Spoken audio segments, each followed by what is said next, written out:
Welcome to this live video recording on how to use the burn and dodge feature or an alternative method to burning and dodging your photos that will give it that refined edge or take your photos to that next level.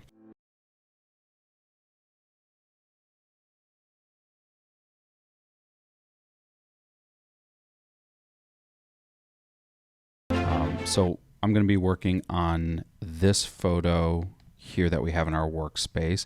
Now, typically, Photoshop does have a burn and a dodge tool, but the use of that can be a little destructive and or fairly limiting in regards to how much control that you might have. So this technique is something that is a non-destructive editing process, as well as enhances the amount of control that you would have. Okay. Now, in order to do this, you just need to set up two curves layers. The first curves layer, we're going to do our burn layer. So I'm going to click somewhere in the bottom third of this graph here. We're just going to drag down. Okay.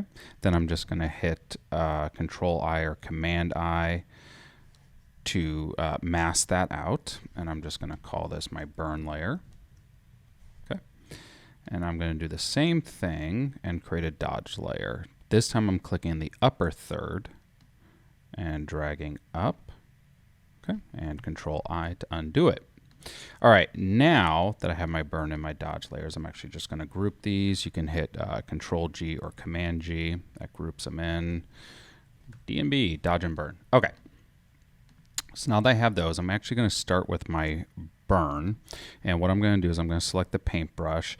Now, up here, this is important. So my on the hardness scale, I want a 0. I want this to be a very soft brush. Opacity, I'm going to want at 20%. You can just hit the 2 on your keyboard. That will take it to 20%.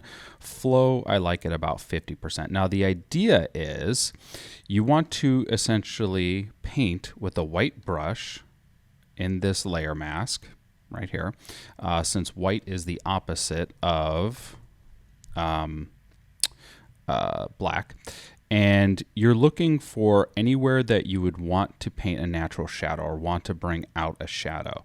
So if we were to just look at this image, okay, thinking about, and I'm just going to add a blank layer here, thinking about anything that, we use a red paintbrush for burn, this is just to illustrate. Think about anything that is moving away from the camera. You're going to want to fall in shadow. So notice the cheek right here, right in here, under the jaw, right? That starts to move away. Let me just increase this opacity just so you can see where I'm doing this. Okay, under the jaw, this hairline right here, right? You can see there's a little darkness here, of course here.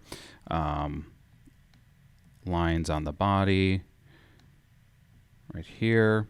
Okay, you can definitely see it for muscle tones right here, and you can see that little dark line. And essentially what I'm doing is I'm showing you where I'm going to be burning this photo. Okay, and we have a nice some lines of muscle tone right here. So this is great for bringing out that muscle tone. Now, it can also be used as a corrective tool. Notice like here it's a little lighter than I want it to be. Probably the same right here towards the top of the chest. A little too bright. Now we can look at the exact opposite with, and I'm going to use blue to show where I might dodge in a photo.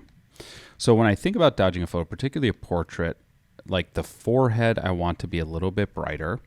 The bridge of the nose, we can dodge around the eyes, okay, like the eyes, and we'll do a deep dive on that. I like to dodge in a triangle on the cheeks, the chin, the bottom lip, and then we can start to dodge in where the muscles are, because if the muscles are, let's say, popping, you want them to pop out from the shadows. And you can even just see where the natural highlights are just by looking at the photo. Okay. So now that we've made her look like a a Raggedy Ann drawing. We'll just cache that out. All right. So now let's actually go in with a white paintbrush at 20% opacity, and starting with the burn, we're going to burn right into the cheeks, and I'm using a 20% brush. You can actually see the before and after. I'm using a 20% brush, but you can go down to 10, and I might actually reduce the opacity overall. I like going around the hairline right here, definitely on the eyebrows, the eyelashes. I might go another pass on that eyelash right in here, and then under the chin right there. And you can start to see already how we're carving out the face. The sides of the nose are a great place to, once again, what you're doing is you're creating definition in the photo. Now, if I were to just stick with the face and now go into the, I forgot to name this, dodge. Go into the dodge layer, you can start to even smooth out skin. If you see little blotches in the skin, you can use burning and dodging to burn and dodge out just different elements right there. So just looking at, like, right there already, we're defining out the face, and it gives it more definition. It gives it more contour. Let's go into the eyes here. I'm going to start with the dodge in the eyes, and we're going to start just in the color of the eye, just to give that eye a little bit of pop. I'm just going to keep going back and forth a few times. Right there, that looks good. Let's do this one. Right there, okay. Let's just, yep. And then we can accent them even further, taking a burn tool, going into the dark of the eye and even outlining the eye itself, or the iris. And this right here is going to give a nice pop and definition to the eye. You can see that right there, okay? And as I mentioned, we can do things like correct darker skin tones, or where skin tones are too light or too dark, we can just go in and just subtly remove that. Didn't take much to subtly remove that. Now I can go in and I can start to just etch out where really this is just being able to see the photo, see where shadows are falling in the photo already, and then start to, essentially you're tracing, right? Because you can just see, I'm not creating something that's not there. I'm changing the size of my brush. I'm just kind of painting over what I'm seeing, okay?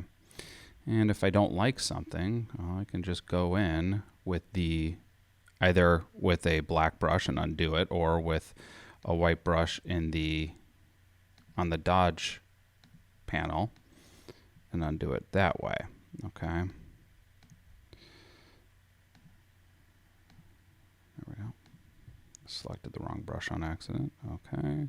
Just to soften it. And also, like I said, I might reduce the opacity of some of these things as well, okay. All right, so I might add in a little bit of a burn here and here and here. And then come back in with a dodge here. Okay.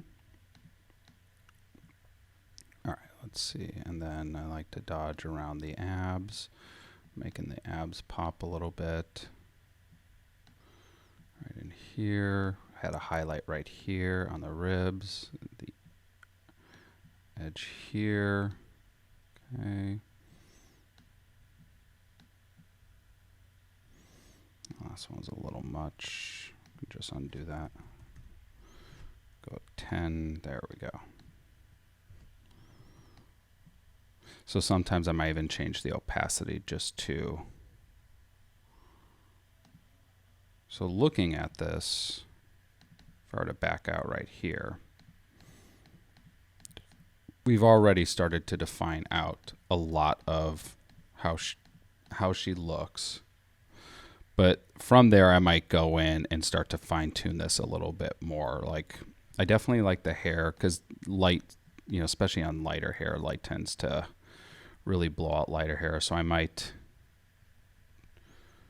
give the hair a little more contrast, help blend it into the background a little bit with dodging at the edges. There we go. If I feel like this arm looks too dark, I might dodge it out a little bit. If I feel like I want that tattoo to pop out a little more, I might dodge it a little bit. And I'm doing this quick more with a heavy hand, but honestly, so I'm going to soften a little bit of the darkness I was seeing just because it was looking a little too blotchy. So I'm basically just, if it's too dark, I go in with the dodge, and if it's too bright, I go in with the burn. So I might say like, like that hot spot right here is a little much. I might smooth that out just a little bit. And what's nice is you can go back and forth just like this until you've created something that you're happy with the results.